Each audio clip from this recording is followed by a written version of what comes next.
పచ్చని అడవుల్లో చిచ్చురేగుతోంది. దట్టమైన అడవులకు ప్రకృతి అందాలకు పెట్టింది పేరైన కామారెడ్డి జిల్లాలో ఇప్పుడు పోడు భూముల అంశం తీవ్ర వివాదాస్పదంగా మారుతోంది.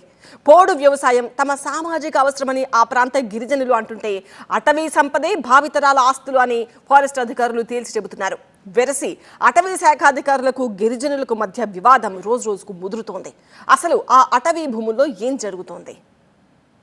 పోడు భూముల అంశం కామారెడ్డి జిల్లాలో మరోసారి వివాదాస్పదంగా మారుతుంది. అటు అటవీ శాఖ అధికారులకు ఇటు కాయితీ లంబాడీలకు యుద్ధ వాతావరణం నెలకొంటుంది.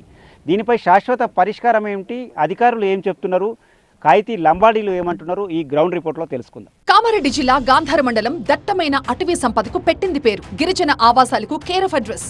చద్మల్ తండా, గాండివేట్, చెన్నాపూర్, రాంపూర్ గడ్డ, పొత్తంగల్ కలాన్, నేరేడ్ తండా, సీతాయిపేట, మూదెల్లి లాంటి తండాలు ఇక్కడ ఎన్నో ఉన్నాయి. ఈ ఏరియాల్లో ఎటు చూసినా పచ్చని చెట్లు, ప్రకృతి అందాలు కనిపిస్తాయి. కానీ ఇప్పుడు ఈ అందమైన ప్రాంతం ఒక యుద్ధ వాతావరణాన్ని తలపిస్తోంది. గిరిజనులకు అటవీ శాఖ అధికారులకు మధ్య పోరు రోజుకి పెరుగుతోంది. 20 ఎకరాలు ఉందా, 30 ఎకరాలు ఉందా?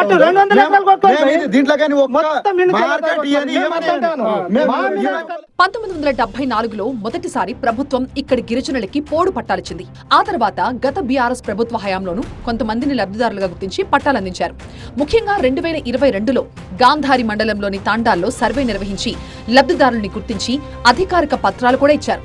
ఆ పత్రాల ఆధారంగానే రైతులు అక్కడ మొక్కజొన్న, సోయాబీన్ పంటలు సాగు చేసుకుంటూ వస్తున్నారు. సాగు చేస్తే ఫారెస్ట్ వాళ్ళు వచ్చి సతాయిస్తున్నారు, చెట్లు పెడతా అవి పెడతా అని అంటారు. మేము 35 నుంచి 40 సంవత్సరాల దాకా మక్కలేస్తూనే మేము భూమిని సాగు చేస్తున్నాం, అయినా కూడా మాకు ఫారెస్ట్ వాళ్ళు వచ్చి సతాయిస్తున్నారు. అయితే ఈసారి కూడా పంట సాగుకి గిరిజనులు సిద్ధమవుతున్న టైంలో అటవీ శాఖ అధికారులు మెరుపు దాడులు చేస్తున్నారు.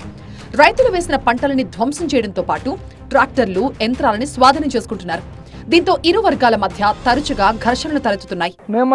మేము బతుకుదాంతోనే మొత్తం చచ్చిపోతాం, మా ఫ్యామిలీతోనే అని బుగులు పట్టిస్తే ఇప్పుడు వస్తలేరు వాళ్ళు. అంతే మాకేందంటే మా భూమి పట్టాలు మాకు ఇప్పించండి, పోడు పట్టాలు మాకు కావాలి. ఇందులో రాజంపేట మండలం షేర్శంకర్పేట తాండాలో పోడు భూమిలో వేసిన పంటను నాశనం చేసి అక్కడ అధికారులు మొక్కలు నాటారు. ఆ ఆవేదనతో సరోజ అనే బాధిత గిరిజన మహిళ పురుగుల మందు తాగి ఆత్మహత్యకు ప్రయత్నించింది. ఏళ్లుగా సాగు చేసుకుంటున్న భూమిలో పంటను నాశనం చేయొద్దని ఎంత వేడుకున్నా అధికారులు పట్టించుకోవడం లేదని ఆవేదన వ్యక్తం చేసింది. ఇదిలా ఉంటే లింగంపేట మండలం పరమల్ల గ్రామ పంచాయతీ పరిధిలోని అటవీ ప్రాంతంలో డంపింగ్ యార్డ్ పక్కన వారం రోజుల క్రితం అటవీ శాఖ అధికారులు నాటిన 1000 మొక్కల్లో సుమారు 400 మొక్కల్ని మాలో తాండావాసులు కేజ్వీల్ సహాయంతో ధ్వంసం చేశారు. ఈ క్రమంలో ఫీల్డ్ అసిస్టెంట్ లక్ష్మణ్ పై కూడా తాండావాసులు దాడికి దిగారు. కనీసం ఒక 60-70 సంవత్సరాల నుంచి మేము దాని మీదనే జీవనం గడుపుతున్నాం. కాబట్టి బయట భూములనే మేము సాగు చేస్తూ కొన్ని సంవత్సరాల నుంచి దాన్ని మంచి పట్టభూమి లెక్క కష్టం చేసి దాని మీదనే జీవనం గడుపుతున్నాం. ఇప్పటిదాకా కూడా గవర్నమెంట్ ఎన్నోసార్లు సర్వే చేసింది, మాకు రిసిప్ట్ కూడా వచ్చింది ఇంటికాడ. అవన్నీ పట్టాలు ఇస్తామని కోదండరామ్ సార్ ధర్నా చేసినాం. ఎక్స్ రోడ్ పోయి గాంధారి పోయి మండలంలో మొత్తం సర్వే జరిగింది. ఫారెస్ట్ కలెక్టర్ ఆఫీస్ దగ్గర ముట్టడి చేసినాం. అన్నీ ఇప్పటి వరకు ఇవాళ వస్తుంది, రేపు వస్తాయి. ఫారెస్ట్ వాళ్ళు ఏమో ట్రాక్టర్లను, బండి ఎడ్ల నాగళ్లను ఏదేదో పాడు చేస్తూ మాకు ఇప్పటి వరకు ఇబ్బంది పెడుతున్నారు. ఇలా తాండాల్లో గిరిజనులు అటవీ శాఖ అధికారుల ఘర్షణలతో నిత్యం ఉద్రిక్తత నెలకొంటోంది. ముఖ్యంగా గాంధారి మండలంలోని గిరిజన తాండాల్లో కాయితీ లంబాడీలు అధిక సంఖ్యలో ఉంటారు. గత బీఆర్ఎస్ ప్రభుత్వంలో కొన్ని చోట్ల పోడు పట్టాలిచ్చినప్పటికీ కాయితీ లంబాడీలకు ఎక్కడా పట్టాలివ్వలేదు. కాంగ్రెస్ పార్టీ అధికారంలోకి వచ్చాక కూడా పెద్దలను కలిసి తమ సమస్య వివరించినా ఫలితం లేదని వాపోతున్నారు. తరతరాలుగా పోడు భూముల్ని నమ్ముకుని బతుకుతున్న తమ జీవనాధారాన్ని లాక్కుంటే ఎలా ఊరుకుంటామని ప్రశ్నిస్తున్నారు. అందుకే ఇప్పుడు పోరు బాటకు సిద్ధమవుతున్నారు. క్యాస్ట్కు సంబంధించింది కాదు ఇది. ప్రతి ఒక్కరికి ఎవరికైతే భూములు లేదో, భూములు లేని వాళ్ళ కోసము వాళ్ళు ఎవరైతే వాళ్ళు దున్నుకున్నారో, వాళ్ళు పోడు భూమి 30-40 సంవత్సరాల నుంచి చేసుకున్న వాళ్ళు ఉన్నారో వాళ్ళకి పట్టా భూమాలు ఇవ్వాల్సిందే. ఇది క్యాస్ట్కు సంబంధించి కాదు అని కలెక్టర్ గారికి చెప్పడం జరిగింది. చెప్పినాక సుగా ఇప్పుడు 9-10 నెలలు అయింది, కానీ ఇప్పుడు దాకా ఎవరు స్పందన లేదు. వాడు అడిగినోడు లేదు, వాడు చూసినోడు లేదు. మాకు పోడు భూమి ఇస్తామని కొలత చేసినారు, అన్ని చేసిర్రు. 60 సంవత్సరం నుంచి మేము అందులోనే ఉన్నాము, తింటున్నాము. ఫారెస్ట్ వాళ్ళు వచ్చే కాలం అవుతున్నాము. మళ్ళీ ఎక్కడ ట్రాక్టర్ పట్టుడు, ఎట్లా నాంగరు గుంజుడు అట్లా జరుగుతుంది సార్. మాకు మోసం చేస్తున్నారు పట్టాలు ఇస్తామని. మరోవైపు అటవీ శాఖ అధికారులు చెప్తున్న వాదన ఇంకోలా ఉంది. పోడు భూముల పేరుతో అడవులని పూర్తిగా నాశనం చేస్తున్నారని, పెద్ద వృక్షాలను నరికి భూముల్ని చదును చేస్తున్నారని ఆరోపిస్తున్నారు.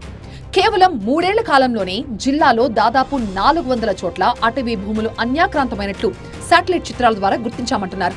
గతంలో ప్రభుత్వం జారీ చేసిన ఆర్వైఎస్ఆర్ పట్టాలను మినహాయిస్తే జిల్లా వ్యాప్తంగా వేల ఎకరాల అటవీ భూమి కబ్జాకి గురైనట్లు అధికారులు నిర్ధారించారు. 2022 నుంచి 2024 వరకు జరిగిన మార్పుల్ని పరిశీలిస్తే జిల్లా అటవీ శాఖ అధికారి నీరజ్ కుమార్ ఆధ్వర్యంలో అధికారులు స్వయంగా 50 శాటిలైట్ పాయింట్లను పరిశీలించి కబ్జాకి గురైన అడవులను తిరిగి స్వాధీనం చేసుకునే ప్రక్రియను వేగవంతం చేశారు. 1974లో 16 సర్వే నెంబర్లో గవర్నమెంట్ పట్టాలు ఇచ్చింది. 2018లో పట్టలు ఫారెస్ట్ అబ్జెక్షన్ వలన పట్టలు ఇవ్వలేరు. అందువలన రైతులు పంటలు అమ్మాలంటే, రైతు బంధు రావాలంటే, ఏదైనా గవర్నమెంట్ పథకం రావాలంటే వస్తలేదు, నష్టపోతున్నారు. 2005 తర్వాత అటవీ భూమిని ఎవరు ఆక్రమించినా అది చట్ట విరుద్ధమేనని డిఎఫ్ఓ నీరజ్ కుమార్ స్పష్టం చేస్తున్నారు. కబ్జాదారుల చెర నుంచి అడవులని రక్షించేందుకు జిల్లాలోని ప్రతి రేంజ్ ఆఫీస్ లో కూడా ప్రత్యేక బృందాలను ఏర్పాటు చేసినట్టుగా చెప్పారు. అండ్ ఇప్పుడు ఎవరెవరి దగ్గర ఆర్ఓఎఫ్ఆర్ పట్టా ఉన్నాయి, దయచేసి మీరు ఆర్ఓఎఫ్ఆర్ పట్టా ఉన్న పరిధిలోనే మీరు మీ వ్యవసాయం చేసుకోండి. మీరు ఎక్స్టెన్షన్ చేసుకోవద్దు దయచేసి. మీకు ప్రాబ్లమ్స్ ఉంటే మీరు రేంజ్ ఆఫీస్కి వచ్చి మీ సమస్యకి మీరు చెప్పండి. మనము తప్పకుండా మీకు మన రూల్ పరిధిలో ఉన్న సమాధానం మీకు ఇస్తాము. ఒక్కవైపు గిరిజనుల జీవనాధార పోరాటం, మరోవైపు అడవుల సంరక్షణ కోసం అధికారుల చర్యలు. మొత్తంగా కామారెడ్డి జిల్లాలో ఈ పోడు వివాదం ముదురుతూ ఉండడంతో ఎప్పుడు ఏం జరుగుతుందో అని స్థానికంగా తీవ్ర ఆందోళన వ్యక్తమవుతోంది. ఈ సమస్యకి ప్రభుత్వం ఎలాంటి శాశ్వత పరిష్కారం చూపుతుందో చూడాలి.